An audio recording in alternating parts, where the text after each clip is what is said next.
The Earth is believed to have formed 4.6 billion years ago. Within the first 150 million years, it began cooling and releasing gases from the lithosphere, which created the earliest forms of the Earth's atmosphere. Prior to the creation of this atmosphere, the sun's ultraviolet radiation made for uninhabitable conditions. But as the Earth cooled further, water condensed in the atmosphere and oxygen accumulated, making way for organic compounds. This spawned single-celled organisms and then plant life. And down through time, the evolutionary chain continued. And then we arrive at a species that does not seem to fit as well as the rest. Homo sapiens' gestation period of 9 months mimics the 3.8 billion year evolution of all life on Earth. The human embryo repeats the evolution of all species. When the sperm and egg unite, this new creation is a single-celled organism. Within hours, this single cell divides and multiplies more rapidly than any other species. 4 weeks later, the embryo begins to develop gills mimicking aquatic life. A few weeks later, it develops lungs and a tail with reptilian appearance. From there, a mammal is recognizable, and then onto a primate form. It then sheds its laguna, which is the embryonic fur, and at last shows the characteristics of a human child. The human body is a community of approximately 50 trillion cells. Everything the body does, the cell does as well. Cells have respiratory and excretory systems. They feed, feel, think, and communicate with other cells. Trillions of cells make up a single organism called the human body, and billions of human bodies help make up the organism we call Earth. The Earth has more similarities with the human anatomy than you may think. Earth has its own electromagnetic generation, just like the human body. Research has found that a direct current of electricity flows through perineural cells found around every nerve in the body. These pathways are called energy meridians and have been used in the practice of acupuncture for at least 2,000 years. Dating even farther back is the notion of dragon paths or ley lines, in which many megalithic structures and stone monuments were erected, marking the energy meridians of the Earth. These energy meridians are generated by the resonant frequencies of the Earth, called the Schumann waves. Each planetary body has its own resonant frequencies, and is determined by the circumference and diameter, as well as the speed of orbit and rotation. The Earth's resonant frequency starts at 7.83 Hz and ends with the 7th harmonic at 43.2 Hz, correlating with the 7 chakras. Ultimately, the greatest discovery of our Earth is its consciousness. The definition of an organism is any living thing capable of response to stimuli, reproduction, growth and development, and maintenance of homeostasis as a stable whole. Our universe does all of these things. The consciousness of our universe is responsible for the form and purpose that all matter assumes. The Earth's resonant frequencies are a result of its form. These frequencies are responsible for biological rhythms, such as menstrual and circadian cycles, as well as behavioral and emotional patterns. The frequencies are then picked up by the flora and fauna, which are biological instruments that respond to the wave patterns. The wave patterns resonate in the cranial structure of our head and converge in the center of our brain, which is where we find the pineal gland. The pineal gland is believed in many cultures to be the spiritual third eye responsible for intuition. Descartes called it the seat of the soul where mind and body meet. Each individual cell in our body receives an electromagnetic impulse from our central nervous system. They receive the very same impulse that was disseminated to every biological instrument from the Earth.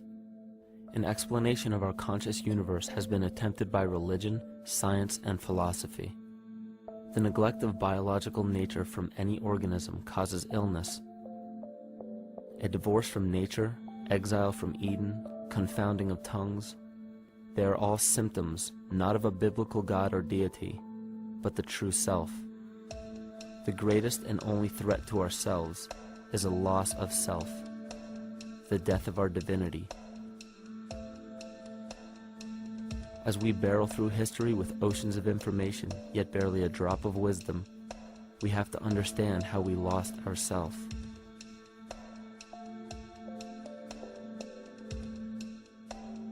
In sacred texts and ancient scriptures left by our ancestors, we find an incredible link between stories of creation, a great flood, the war of the gods, the Messiah dying for the sins of man, end-time prophecies, and similar characters. These correlations show up in myths from cultures that supposedly had no contact with one another, due to distance in geography and time. The common thread we find that connects all of mythology has its roots in the stars. One of the most revealing accounts is the battle of the gods in heaven and the ensuing flood. In the Bible, Lucifer rivaled the Lord and was defeated and cast down to earth. In the creation myth of the Enuma Elish, we find a similar story of Tiamat being defeated by Marduk and cast down to the abyss of Apsu. In chaos, Tiamat, the mother of them both, Apsu and Tiamat's waters were mingled together, meaning that the chaotic waters of Tiamat were somehow mixed with the sweet waters of Apsu. Apsu was the Sumero-Akkadian god of the abyss beneath the earth. Tiamat, also known as Lucifer, was known as a serpent or dragon and was defeated by Marduk. Marduk was the father of Nebo or Mercury, and Mercury is the same mythological character as the Zoroastrian Mithra, the Egyptian Hermes Anubis, and the Gnostic Hermes Christos. The most recent version of Mercury, however, is the Archangel Michael in the Bible, who defeated Lucifer and sent him to the abyss of the earth, or hell. This story is steeped in astrological significance in the Bible and in many other ancient scriptures. This leads to an event in history that is recorded by many researchers regarding the cosmic upheaval and historic deluge. William Commonus Beaumont states, "The flood immortalizes the collision of a fallen planet, later termed Satan, actually a cometary body with our Earth." Consider what this reveals. He postulates that a planet, later termed Satan, fell to the earth, creating the flood we see recorded in the Bible and other myths. Lucifer, or Tiamat, was a planet known to ancient cultures as the Glistening One, the dragon of chaotic salt waters. The light from the sun illuminated this planet's water, which gave it a glow that rivaled the sun's own light, which is where we hear about Lucifer rivaling the Lord. The Lord in this case being the sun, which sustains and gives warmth to the earth. The planet Tiamat, or Lucifer, was destroyed by a cataclysmic event that hurled the watery planet to the abyss of the earth. In the book of Enoch, it reveals, "And behold, a star fell from heaven, and when it fell to earth, I saw how the earth was swallowed up in a great abyss." The myth of the Ute Indians states, "The sun was shivered into 1,000 fragments, which fell to earth, causing a general conflagration. Then Tawats fled before the destruction he had wrought. And as he fled, the burning earth consumed his feet, legs, body, hands, and arms, until at last, swollen with heat, the eyes of the god burst and tears gushed forth in a flood which spread over the earth, extinguishing the fire." This myth resembles the translation of the Enuma Elish by Stephanie Daly in her book Myth from Mesopotamia, which explains that Tiamat's eyes became the source of the Tigris and Euphrates rivers. As written in the book of Revelations, "And there was a war in heaven. Michael and his angels fought against the dragon, and the dragon and his angels fought back. The great dragon was hurled down, that ancient serpent called the devil, or Satan, who leads the whole world astray. He was hurled to the earth." The Roman mythology of Ovid gives the story of Phaeton, which happens to be another name given to the watery planet Lucifer, or Tiamat. This story reveals that Phaeton was a child of the sun and wished to become the sun for a day. Phaeton attempted this feat, and eventually Jove, who is also known as Marduk, destroyed Phaeton, sending him crashing to the earth in flames and put out by a tremendous flood of water from a river unseen before. The common theme we notice here is that of a saltwater planet, the great dragon, Lucifer, Tiamat, or Phaeton, was defeated and fell to the earth, and now dwells in the abyss known as Hell, giving us the outline of the story of Lucifer rising up against the Lord and being defeated and banished to rule the underworld. As we know, however, an outline is but a shell of a story. The inner meaning, the spirit of the myth, comes with a deeper understanding of the essence of each planet, not just the physical planet, but the conscious core, because we know now that the proportions and velocity of a planet gives them their own characteristic frequencies, which govern biological and behavioral patterns. These planets reflect the archetypal psychology of man. In ancient times, probably the most important field of research was the study of the heavens. Galactic bodies and their movement through the sky were known to be symbolic of the inner faculties within human consciousness. Within all organisms, outdated science has only explained the physical world measured by our five senses. Only in esoteric religions, mysticism, and quantum fields of science are we to find any attempt at explaining where thoughts and emotions fit into the sense-perceptible world. We also understand now that humanity is a community of cells within the organism of the Earth. The Earth, therefore, is a higher organism that shapes our form and function. This higher organism and all other planetary bodies are governed by consciousness, just as we individual humans are. Therefore, the Newtonian belief that galactic bodies are nothing more than lifeless forms floating in space is tantamount to claiming that we humans are nothing more than a composite of elements in motion. We know that this is untrue because we feel, we think, and furthermore we see the result of our consciousness creating what we call life. Plato wrote, "This world is indeed a living being, endowed with a soul and intelligence, a single visible living entity containing all other living entities, which by their nature are all related." Furthermore, the cosmos is a single living creature which contains all living creatures within it. And in an article out of the Sufi journal, the author writes, "The world is a living spiritual being." This was understood by the ancient philosophers and the alchemists who referred to the spiritual essence of the world as the anima mundi, the soul of the world. In scriptures, we hear of the claim that angels guide the inner soulful actions of people, or that the gods wield influence over man. Most ancient spiritual and scientific teachings held the belief that the hierarchies of the gods, angels, archangels, archai, all the way down to the cherubim and the seraphim, are the hierarchies within the human psyche. In this way, we must understand that when the whole of ancient myths and sacred scriptures speak of spiritual influence from a higher being, they were speaking of archetypal forces that are inherent within us, not an influence from an external source. This is where we begin to see the relevance of astrology as an ancient form of science that resurfaced in the 19th and 20th centuries under the name of psychology. Friedrich Nietzsche even stated, "As long as you still experience the stars as something above you, you still lack a viewpoint of knowledge." This is astropsychology and maps the inner faculties of the psyche. In pre-Christian times, there were schools known today as the mystery schools or the mystery religions. The messages encoded in the scriptures and ancient archaeology came from adepts of spiritual science. The intent was to teach the initiates the deeper meaning of these myths. What became later termed as Lucifer, Satan, or the devil was representative of the ego which rivals the Lord, the representative of the self.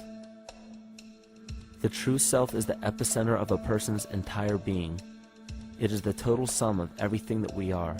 The false ego, on the other hand, is the idea and concept we create about ourselves in the course of our lives, which typically excludes any qualities we don't wish to accept about ourselves. However, humanity has been endowed with the freedom to choose either to obey the true self or to give in to the temptation of the vanity and materialism of the false ego. This is the most notable trait that separates man from animal: our freedom of choice, the choice to follow our concepts and ideals or our natural impulses, the choice to sustain nature or to destroy it. This freedom of choice weighs on the fate of the entire organism that we call humanity. Cancer begins with a group of cells within a community that fail to communicate with the conscious signal of the organism. Those cells begin to grow out of control and spread to other areas of the organism. This very disease is evident in our world today. The cancer upon our earth is the domination of our false ego and our divorce from nature. Collectively, among every human, the cancer upon our earth is the domination of our false ego and our divorce from nature. Collectively, among every human, vanity leads to segregation and competition. Competition leads to fear and greed. Greed leads to deceit and immorality. And immorality is the breeding ground for illness, waging war on our earth. Every act of hatred and destructiveness in our world begins with self-hate and self-destructiveness. And that all begins with a breakdown in communication.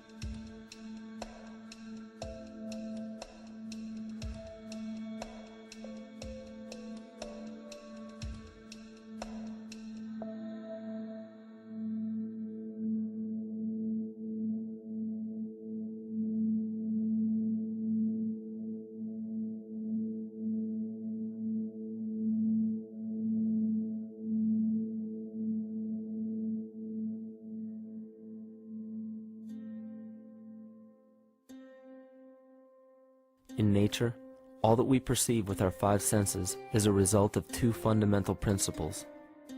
Everything in existence is made of a relationship between vibration and matter. Vibration is a masculine creative force countered by matter, which is a feminine receptive force. Thus begins the principle of duality. We see this duality in ancient myths and philosophies, yet only those philosophies and scriptures that were perverted and raped of the original meaning gave the impression that one polarity was good while the other was evil. The original sages, adepts, and shamans taught that both are necessary and one would not exist without the other. These two important principles come together to form all things in the universe. This is Kaimatika. Even language, logos, the communication of any and all things in nature, depends upon this principle. Pete Peterson, in his works Cymatics, the Science of the Future, stated that nature shows examples of Kaimatika in everything. This phenomena is found to be one of the prime forces that moves biological evolution along its path. Dan Winter reproduced an experiment to prove that the ancient languages of Hebrew and Sanskrit, when spoken, create a vibratory frequency that moved matter into sacred geometrical patterns. Upon further investigation, Hebrew, Sanskrit, Aramaic, Arabic, and other elder dialects have older roots in a parent language of Gaelic and quite possibly an even earlier origin. In Swami Murugesu's The Science of Mantra, he claimed that when a person chanted specific words in Sanskrit while filming a burning candle, the intensity as well as the color of the flame would change due to the frequency that the word would emit. This same science has been shown to lower and raise blood pressure. And in his own words, certain sounds can affect their circulation and nervous system. Whatever change such vibrations cause extends to the mind of a person and also to the surrounding atmosphere, causing warmth or coolness.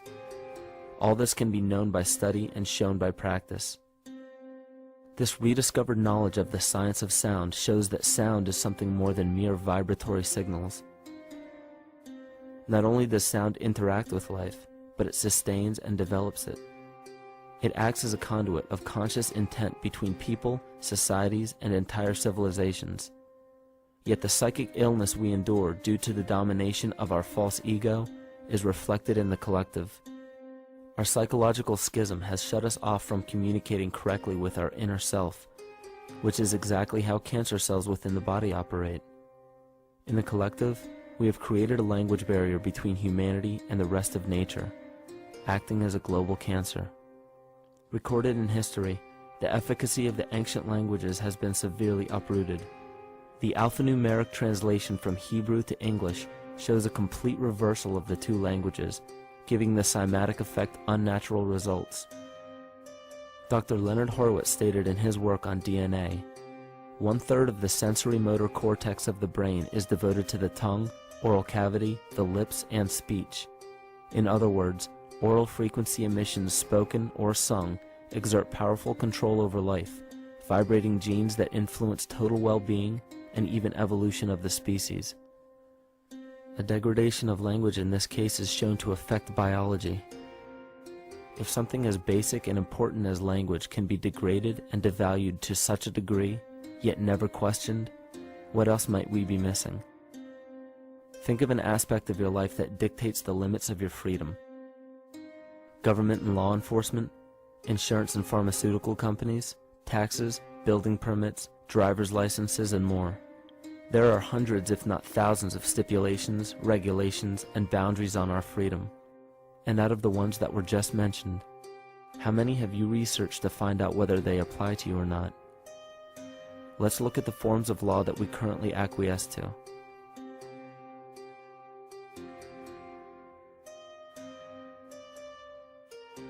A common misconception among people is that any rule or regulation that governs them falls under one category: law. But there are many other forms of law that people abide by without realizing that they simply do not apply to them. Another misconception is that a nation's constitution gives us our rights. A constitution does nothing more than list the rights that we already have. We are born with inalienable rights, endowed to us by our Creator. They are not given to us, and they cannot be given away. The most a person can do with a right is choose whether to exercise it or not. Maritime admiralty law is what's known as the law of the water. It is superseded by civil law and only applies to those who willingly contract themselves into it. The definition of admiralty law is a body of private international law governing the relationships between private entities which operate vessels on the oceans. Let's look at how and why a form of law that is fashioned to govern corporations, businesses, and vessels has imposed its rule over natural human beings. This is all done through a form of word magic. A simple perversion of language has made it possible to convince people around the world that these alternative laws apply to them. One of the predominant beliefs in modern culture is that licenses, permits, registrations, and other forms of documentation are required to operate motor vehicles, use public roads, build structures and establishments, engage in free enterprise, and much more. Sadly, these beliefs are based on little to no investigation whatsoever, and are false. This belief structure is perpetuated by maritime admiralty law. This form of law was originally created to govern ships docking in foreign nations for the import or export of products and resources. It deals with banking and merchant affairs, not civil affairs. When a product is taken off of a ship and brought into a foreign land, that nation takes custody of the resource and accounts for it with a certificate. That certificate marks the birth date of that product in the custody of the respective nation. Think of why it is supposedly required to have a certificate of live birth in the first place. The Barron's Dictionary of Banking Terms defines a certificate as a paper establishing an ownership claim. So right there, we notice that everyone with a birth certificate is defined as being owned. People are used as collateral with other nations because the U.S. is bankrupt. The United States declared bankruptcy on March 9th of 1933. At this point, the U.S. began taking out loans from a private, non-government affiliated corporation called the Federal Reserve. With no money to pay back the loans, the United States began using the citizens as collateral. All birth and marriage certificates are literally warehouse receipts. Just look at the similarities of warehouse receipts and birth certificates. Both document the date of issue, a serial number, registration number or receipt number, a description of the product, and an authorized informant to notify the appropriate government agency. With all of this information being readily available, the majority of people are unaware of their involvement with maritime admiralty law. This is possible through the manipulation of language. This Admiralty law changed the meaning of the word person from a natural living person to a corporation. Driver's licenses, vehicle registrations, auto insurance forms, building permits, gun permits, work permits, tax filing documents, birth and death certificates, traffic citations, and many other forms of documentation that were once believed to be absolutely necessary only applied to persons or corporations. Upon signing such a legal document, you are indirectly waiving your rights under the Constitution and lowering your status to that of a corporation that is created with the same exact name as you. The only way to reconcile your true name from the name of the corporation is to take notice that the corporation has its name in all capital letters. This is known as capitis diminutia maxima. You may take notice that your driver's license, birth certificate, social security card, insurance cards, and more use all capital letters to legally represent the corporation with your name, not you. The corporation is known as an artificial person, whereas you, the human being, are known as a natural person. This deception goes even deeper when it comes to the courts that we attend. When showing up to court, you will notice that there are seats for witnesses behind a wooden fence or barrier. The defendant must cross through the entrance to the other side of the barrier where the plaintiff and judge sit. This act symbolizes the boarding of a ship. At this time, business can be conducted in maritime admiralty law. The judge, acting as captain or banker, is responsible for settling the balance between the two sides. This is why there is always a monetary value involved in any court case. The captain is simply dealing with banking and merchant disputes. Once the balance is paid, the case is closed. To turn the court case away from admiralty law where your rights are not protected, you must avoid agreeing to represent the artificial person. This is done by stating that you are the natural person. You don't have a first or last name because those imply corporate title. In a court case, you may state that the court takes judicial notice of your honor's oath of office. Every judge must take an oath of office to practice law, yet you must make it clear to the court and the jury that the judge is acting as judge and not banker. Remember that you are a natural human being of the earth. You are not governed by anything but your own consciousness. Laws are created within a society. The society that created the laws we see being enforced today is called the Law Society. Yet the most beautiful part of this entire deception is the fact that we are not part of the Law Society, so their laws do not apply to us. Judges, lawyers, and law enforcement officers, they're all part of a society. Within that society, they've created their own language that's deceptively similar to English. They have these little things called statutes, acts, and regulations that seem like laws, but they really only apply to those within their society. So that basically means all the traffic violations, minimum age requirements, and everything except for damage to another person or their property